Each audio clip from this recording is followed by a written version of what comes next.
What's up, Buttercups? It's me, Amy Young. I'm coming at you with a Friday freestyle. I got a question from someone over on Instagram who asked me to talk about comparison. And then when it came up in the video I posted last week, I was like, clearly, destiny, fate, gotta talk about it. Comparison, right? When you do that shitty thing where like we think we're doing okay in our lives for a second and then we like look at this girl that we went to college with, we like look at her Facebook page and we're like, she has a pool and a dog and she's really skinny and tan or whatever it is. Comparison, okay, I could do like an 8-part video series on comparison. I have so much to say. So the first thing I want to say, and this is true for anything, if there's anything in your life that you're like, oh man, I'm doing this thing and I hate it. I'm doing this thing and it sucks. I'm doing this thing and I wish I wasn't doing it. I'm going to bring you this quote from Mr. Oscar Wilde, which I really believe to be true. The best cure for any temptation is to yield to it. I think I'm paraphrasing. The cure for temptation is to yield to it. So if you find yourself feeling tempted to compare, or yeah, like if you catch yourself in the act of doing that and that's something that feels like you can't control, do not slap your own hand and go, bad girl, stop comparing to people, because that doesn't really work. It doesn't work with like, it doesn't work whether we're training dolphins or we're teaching kids what to do or what not to do. Like, why would it work with you to be like pissed at yourself for it? Waste no time. Yield to it. Like, I'm actually telling you, give yourself the free-for-all green light, full permission to compare, and despair. Because that's what happens, right? Is we compare and despair. That's a fun little rhyme. Give yourself permission. Like, is it that serious? Is it that big of a problem? I would argue most of the problem right now is that you catch yourself comparing to people and you think comparing yourself to other people and you think that you're not supposed to be doing that. So it's like, instead of just having the initial despair and frustration of, oh man, I'm comparing myself to you and I feel like I suck, now I think I doubly suck because God, I shouldn't be doing that at all.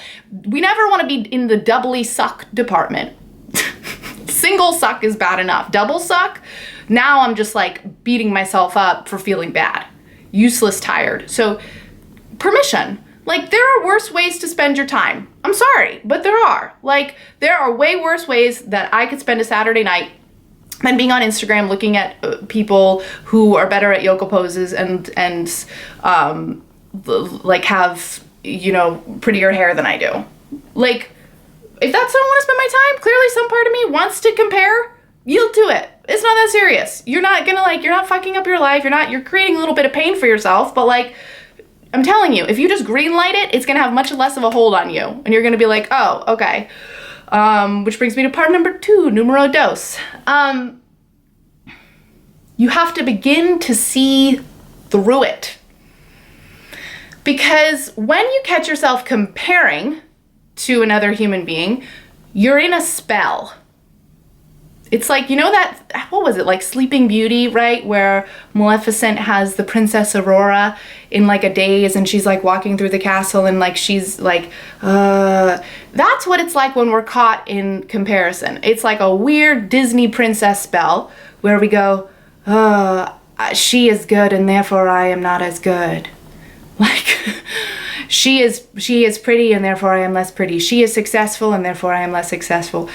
It's a spell, like, we're just two little separate people existing. She's doing her thing, I'm doing my thing. We have nothing to do with each other, and this is not a hierarchy, but the spell that I'm under is, this is a hierarchy, and we do have a lot to do with each other, and one of us has to be the winner, and one of us has to be the loser, and clearly she looks like the winner, so clearly I'm the loser. It's like a really boring, shitty spell that you're under. So you have to stop looking at it as like the truth. She's better than me, she's smarter than me, she's more successful than me, and you have to start seeing yourself as just like two little independent beings, you know, like two totally separate entities who actually have nothing to do with each other. And she might have some certain qualities that you don't have, or you might perceive something about her that could or could not be true. That's going to be a hint. That's part number 3. But you don't actually have anything to do with each other. How she's living her life, how you're living your life, nothing to do. Nothing to do with each other.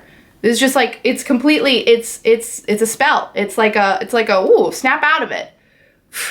Why am I comparing? There's nothing to compare. It's like if you have your two favorite ice cream flavors, right? Like that's what you both are. You're these two really delicious ice cream flavors, and we could talk about the differences between them, but God, it's gonna be really hard to talk about which one is better than the other. They're both delicious. They're just probably delicious in unique different ways. You are like that, my love, my sweet.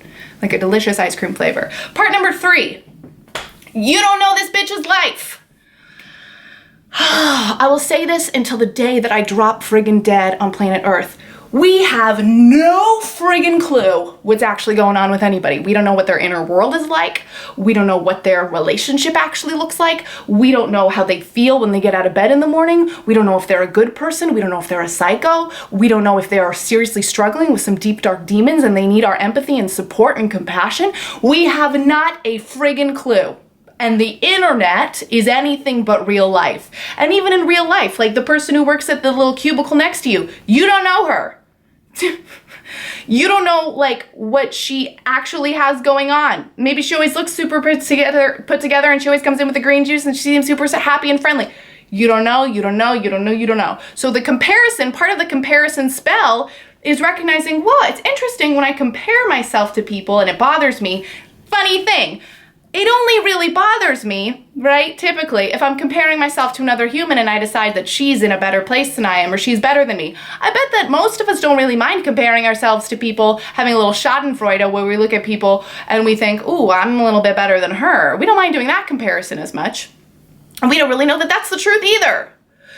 So we have to be pretty self-aware to catch ourselves and go like, I'm telling myself this whacked out story about who this person is and who I am and how we stack up against each other. And what a funny story to tell myself. I mean, it's funny. It's like Lord of the Rings fantasy level. It really is. We have to be able to snap out of it. We have to be able to recognize it is just a fantasy story. This person could have things like, you know, if we really compared problems and what we're both going through, maybe I would much rather have my life than hers. We have to like keep it real with ourselves. And sometimes that means, you know, like if you catch yourself, you know, looking at green smoothie girl with like, who wears heels every day and has like, you know, the perfect life and she has like a really beautiful car and she seems really happy. I would remind you like, God, I don't know what's going on. She could have a terminal illness. Her mother or father could be very sick in the hospital. Like, God, she could have really, really bad butt pimples. That's a thing. She could have really horrific butt acne. So I don't know that she's doing better than I am, but, you know, I don't know. Gotta reality check it. You can't be under the spell. But first and foremost, if I were to start anywhere, this is my 3-part series in the past 8 minutes. 3 parts. 1, you'll do it. Let yourself compare. It's not that serious. It's just not. I don't think it's that big of a deal. I think we're all doing it consciously, unconsciously, whether we're aware of it or not. So I would just kind of green light it and watch what happens. Number 2, break the spell. Notice, again, we're both 2 really delicious ice cream flavors. One doesn't need to be better than the other. They can both be beautiful. Is that possible? Yes, that's the kind of world I want to live in. And 3, actually remind yourself that you don't fucking know anybody. You don't know. You don't know what's going on behind the curtain of their life. Whew. Scary under there, back there. Thank you so much for this request. This is actually something that a lot of people have told me that they wanted me to talk about, something that comes up all the time. I'm glad that we got to talk about it. I could talk about it more forever, but we'll let it end today. I hope that you're having a great date night weekend wherever you are. I hope that you'll subscribe. You can click subscribe and catch up with me on the regs. Maybe you want to head to amyyoungcoaching.com and get on my email list. And lastly, Facebook, Amy Young Coaching on Facebook. We're going to be doing live video stuff, and I'm going to be sharing things over there, so please head to the link in the description box and like my Facebook page. It would make me happy. That's it. That's all. Until next time, I'll see ya.